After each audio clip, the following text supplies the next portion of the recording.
What's up? I'm Dan Fredenberg, and this is another Chance Encounter. Hey, what's up? I'm Dan Fredenberg. I'm a commercial real estate guy. I'm from the internet.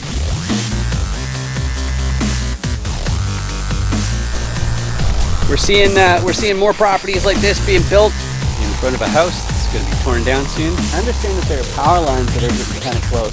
What's up again? This is Dan Fredenberg, and that there is a commercial real estate building.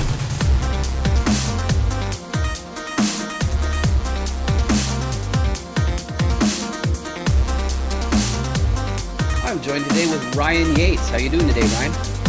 Pretty good. Yourself? I'm fantastic, because after all, my very favorite audience member is joining us today. And why is my favorite audience member joining us today? It's because this is a chance encounter where I interview commercial real estate syndicators, buyers, sellers, all that kind of stuff. And why would I do such a silly thing? Well, part of it is because it's the law. Because if you want to be involved in private deals, you have to have a documented prior substantive relationship, or else the SEC will get sand in their underwear or something. So that's why I got to make sure everybody who's in my circle in this industry, I got to find out if there's any overlap. But before we get too far into details about Ryan's background, you want to introduce yourself a little bit, Ryan? Sure. My name is Ryan Yates. Among many hats, I have the vice president of finance and compliance of Loche Capital. I'm co-founder of the Fund School, and I have my own consulting firm, Cardinal Financial Consulting. So there's a lot going on. Exactly, exactly. That's awesome stuff. And the first segment that we have here is going through the five distinct motivations I found among commercial investors. But before we get to that, but wait, check your eight. Ryan, I don't know if you have the uncanny ability to look through a camera and into the audience's device, but at the 8 o'clock, it's 5 o'clock for them. There might be a big, ugly subscribe button that the audience really should click because it's free and it's awesome. But can you see? No, that's just a stupid joke I always do. But anyway, the five distinct motivations. I really got to know why people are going through the hassle of making their next acquisitions because it takes months. So let's go through those. The first reason why some people make their next syndication purchase, commercial real estate purchase, all that kind of stuff. First one is preserving purchasing power. Some people already have a portfolio of assets, and the way they make ends meet is off of the profits that come from that ownership. If inflation rears its ugly head, or if there's an asset crash, then it's time to make more acquisitions to stave off those things. And that's not my motivation. That's not my motivation for getting involved in these deals. My motivation is because I got a background in tech. Specifically, it's in the CRM industry, and it's fancy CRMs that can accept credit card transactions. So that's where my background is. But if you are getting a high salary or high wages, you're paying more in tax than anybody. So it hit me, shouldn't I pivot into something where I'm getting compensated in the form of deployed equity or capital? And that's what I'm up to. But some people, they're not really thinking about that. More what they're coming into commercial real estate for is to take control of their schedule. Some people, that means they want to retire early, but other people, it just means maybe they want to work fewer weeks per month or fewer months per year. And that's why they're doing this. But that's in stark contrast to the next two groups of people. The next one is the people who are just plain ambitious. They want to buy their entire hometown. They want that generational wealth. They want to make sure that their great grandchildren never have to hold a day job. So they're going to keep hustling into their 90s. And that's fantastic for the team that's on it because we know they're not going to drop the ball. The last group, though, they're very similar in that they've got that motivation beyond just dollars and cents and to keep on going. They've picked a sector of society. Maybe it's the environment, maybe it's animals, one of those. And they realize that they need a financial nest egg that's quite substantial if they're really going to make a huge impact. So, Ryan, of those five different motivations, what combination of those would you say describes you best? Actually, a little bit of every one of those. It really is because that's you grow up in areas and you got people who work 9 to 5, come home and just repeat over and over again. Hell, I was that for 13 years.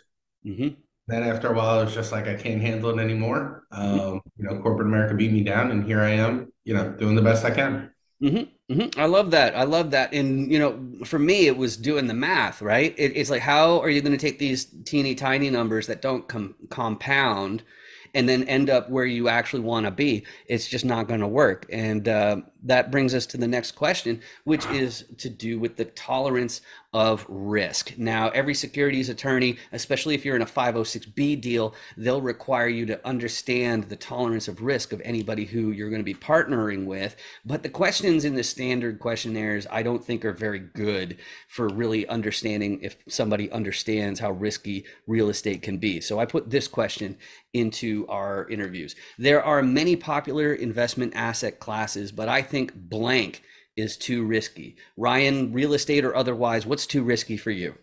Betting on horses. Betting on horses? I love it. I I love it. love it, but it's way too risky to grow wealth. Right. So like the idea is that we keep on using horse races in commercial real estate. We say bet on the jockey, not on the horse. The horse in that metaphor would be the building, or the actual property, and the jockey would be the team that's actually running it. You have a few words about that in the context of horse racing? I mean, there's a whole bunch because if you ever actually sit down and look at a race, you see that the jockeys and the trainers matter just as much as the horses do. I mean, horses are bred, and I think Wayne Gretzky actually put it the best. If you look at how in the 1970s, one of the fastest races in the world has yet to be eclipsed because horses can only be bred to a certain amount. It's the people behind the scenes that make the horses better. So it's a whole thing. It's not just the horses.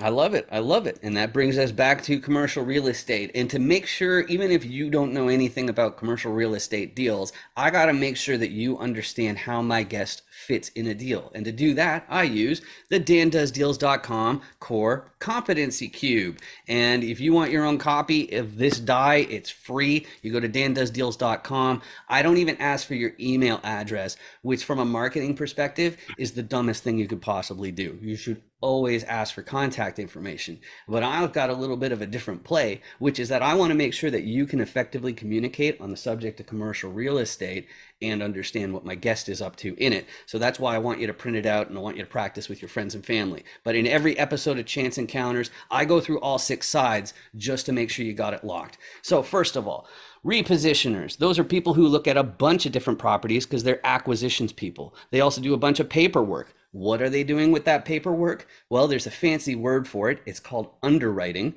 And that means they're doing the math. They're doing the arithmetic. They're figuring out, first of all, is this property even making the amount of money that the seller slash broker claims it is? And then the other thing that they're doing, the reason why I call it a repositioner, some people just call most of the people on this die investors, and it's not very helpful. They're repositioning it. In other words, they're changing the property to find more upside. And there's 3 main tools in their tool belt to pull that off. First one is if they get more advantageous lending from their financiers being people who only deal with paper and money. Okay, if they get better lending, that goes straight to the bottom line. Okay, so that means the property's already making more money just because they got a better loan. But if that's not there, the first place the repositioner is going to look is operations. They're going to say, hey, we got a bunch of Benjamins going down the toilet here, and they got to get that all fixed up. And of course, there's more to it than just unclogging toilets, collecting rent, mowing lawns, that sort of stuff. There's the whole asset management piece. It also includes making sure that there are sufficient automations. If your operations team is no good, I'm kind of assuming that you're on a bigger deal, 100 units plus, and you're outsourcing. You might not be outsourcing at all. You might be an operator yourself. But if that's the case, you got to be making sure that your vacancy rate stays low, which is a marketing piece, which is one of my fortes. But anyway, repositioners, they might not be able to find enough upside through the operations piece. So the next place they're going to look, they're going to get a contractor team in there to do what they call a value add. You could also call them renovations. But the idea being is if you make the place nicer, the next tenant will be happy to pay more in rent than the previous one. But contractors, you can spend endless amount of money upgrading places, and sometimes it's not worth it anymore. And if the repositioner has the problem that I have, which is I'm from the internet, that means I need a local. You need boots on the ground. You need people who can be there in an hour or two. And that is not going to be me because I'd still be stuck at the airport. But when the repositioner has the property, the operations, the contractor team in place, and the local, they turn around to the financier and they say, hey, I want to take over this property and it's worth tens of millions of dollars. You happen to have, say, tens of millions of dollars you want to lend us? And the financier is going to say, hold up for a sec, because you haven't told me one major part, which is who's your sponsor, KP? Now, if you just have a bunch of friends, you pool some resources, and you want to take over an apartment complex, the spot that this deal is going to fall apart on is you are not eligible for a commercial loan unless you got somebody in the fold who already owns a similar asset. So if you want to take over, say, like a 350 unit apartment complex, you need somebody who already owns something around that size. On top of that, you need a certain amount of liquidity, and you also need a balance sheet among the ownership team of at least the amount of the loan. But if you got all those pieces, you got yourself a commercial real estate deal. So Ryan, as far as your core competencies go, what are you most likely to contribute in your next deal? I mean, normally we handle most of the financing. We do a lot. I mean, just like you said, when you look at the core competencies, what we do with LoJack Capital is we have one location right now. 80% of our assets are in this area. It's local. We work with a builder that we've been working with for 10 years now, and we handle the financing for most of it. So we take out, 60 to 70% of those deals. I mean, typically we'll go ground up more than anything else, but as they redevelop the area that we're working on, that's where the added value is coming in. Because I mean, if you've ever seen Patterson, New Jersey, you'll know what I'm talking about. All right, awesome. So you've already answered some of my next question. Then the next segment has to do with buy box or ideal property. And when syndicators, investors are talking to each other, what they're really looking for is three things. First one's geography. Ryan already hit that. I'll get you to repeat it anyway, though. So it's which state, which counties, possibly even which neighborhood. Okay, it'll all matter. The second one is the size of the deal. So we're talking multifamily for the most part, which goes off of unit count. There are other types of commercial real estate that also use unit count. Some, like warehousing, will use square footage, industrial stuff like that. But you're going to have a different type of team taking over a 15 unit deal from the team that takes over 350 units. So that's important. But the third thing is called class. And unfortunately, they use that same word for two different things. The first definition has to do with the condition of the building. So is it old or is it up to date? Is it beat up or is it in decent shape? Is it totally, no frills, or is it luxurious with all the amenities? Okay, that's the first meaning of class. The second meaning of class is sometimes called area instead, which is handy.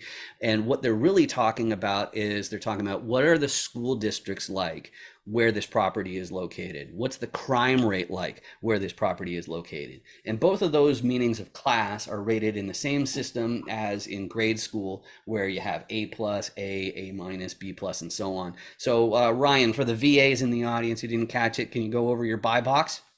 Sure. So, we're in Patterson, New Jersey. It's not really I mean, it's an up and coming town, but most of the people who are going to be moving there are commuters to New York City. So if you go through, I mean, people who know it, you have Jersey City, Hoboken. As you go out, there's a whole bunch of towns. Patterson's next on the list. Located in New Jersey, as I said, just outside of Bergen County, and I think it's Essex. I'm trying, I get them all confused. But, what we do is we work with the builder to buy properties. I mean, it could be anything from two family to all the way up to 200 units. We've recently closed on two deals. We have, I think we raised 4 million the first time, 8 million the second, and we're, on par. And I mean, like you said, it's getting the construction budgets down and grinding and creating change. Beautiful, beautiful. So my next question then has to do with people. And my favorite thing about commercial real estate is because the teams are multifaceted, nobody's going to be all the sides of the die for any meaningful amount of time. So people are always really eager to give referrals and help other people build teams. But even though that's the case, we're still, because of our unique skill sets, we're better suited to help some people more than others. Me with my CRM, programming, online funnels, marketing, all that kind of crap. The sponsors and KPs are the people who I'm always on the lookout for, because they've got the foundations where a guy like me can make a disproportionate difference. Whereas if you're just starting out, like as a repositioner, you're looking for some locals or different people like that who are able to grind out, 80 hours a week, 120 hours a week. And that's not me. But Ryan, as far as you go, if you have any 506B deals, don't go enticing investors. So if you have like some suites or something, don't like wave them in front of the camera. That'd be terrible. But if you have 506C or the other types of syndications, then just go ahead and entice whoever you want. But who are you disproportionately well suited to help? I mean, we have a couple different deals that are open. We do have a Reg A that gets in at, it's $5,000 a share. We opened it up to everyone. I think that was our goal was, I mean, that was one of my personal goals and the founder's goals, is to get out there for non-accredited investors. Mm-hmm. It's a little high on a buy-in. I mean, I've done a lot of research. It probably was supposed to be around 1,000 to 1,800 is the prime Reg A space, but we have a limited amount. We have 75 million that we can raise from anybody. Mm-hmm. And that's kind of key on the list. And then outside of that, we do a lot of financing. We do syndications. They're always out there, but there's promissory notes and other options out there for just about anybody. But if you're looking for cash flow, of course, we always have that. Same thing, just different niche. And I think that's the point that I have. Mm-hmm, mm-hmm. Great. And the extra piece of information, who's anybody in the audience, anybody who's new, usually for like a 506B, 506C, stuff like that, the numbers I hear most frequently as minimums are like 50, 100, 150, 200, 250K. So a 5K entry point is quite low in that sense. And of course, we're not allowed to give financial advice or recommend anybody or whatever like that. And so that's not saying that was just me. That wasn't a wink, just so you know. That was just my right eye closed. It was weird. But anyway, so that's really awesome. But if people think that's a really great fit and they want to learn more than Ryan, the best ways to reach out, I guess I'll mention my own first. My name is really distinct, so LinkedIn is a great spot to find me. Connecting that way is really great. The QR code that I have right here, that goes to the FAQs page of 506BME. 506BME is where I offer Chief Compliance Officer services, and they start at $497 a year. So even if you are heavily technologically inclined, there's a package that I think will make sense for you. But Ryan, we met through LinkedIn. Is LinkedIn the best way to reach you, or is there a website, phone number, email? How should people reach out? I'm for the most part LinkedIn. I mean, Ryan Yates is pretty good. I know there's a couple basketball players and a couple soccer players out there. But outside of that, I got the beard. I think that gives away for most. Exactly. That's fantastic. All right, great. And so the only thing that I have left yet, Ryan, is it's not actually for you. It's for you in the audience, which is it's kind of a public service announcement, which is if you've been watching this episode and you've been noticing like burning pain in your eyeballs and like migraine like symptoms, is probably that awful, hideous red button that's down under my hand right here that says subscribe. And the thing that's really funny about that is it's totally free to get rid of it. All you have to do is you click on it, and then it turns into what I call the gray button of tranquility. And the gray button of tranquility has some magical powers. It means that YouTube might actually start paying for these videos instead of me, which I think is amazing. You might not feel the same, but just to give you some background, all it means is my videos might show up in your list of suggestions. You can go ahead and ignore those suggestions, because I just appreciate the fact that you spent this time with me. Just like Ryan, I appreciate getting to know you better. This is really great. Thank you very much. Awesome. Make sure you 506B me. Any syndicators, make sure you 506B me. Hi. Oh, hey, yeah, here's my code. You got your QR code scanner? Okay, yeah, oh yeah, just hold it right in the square there. Okay, cool. And now you hit open in browser. Okay. Okay. Are you already logged into 506B me? Yes. Yeah, okay, cool. Yeah, so there's my video. So now I'm already on your watch list. So when you get back to your hotel, you can find out what my core competencies are and my level of sophistication. Sound good? Yeah. I love your hat. Real estate's a scam. That's really funny. Yeah. Nice meeting you. You too. 506 B me, everybody.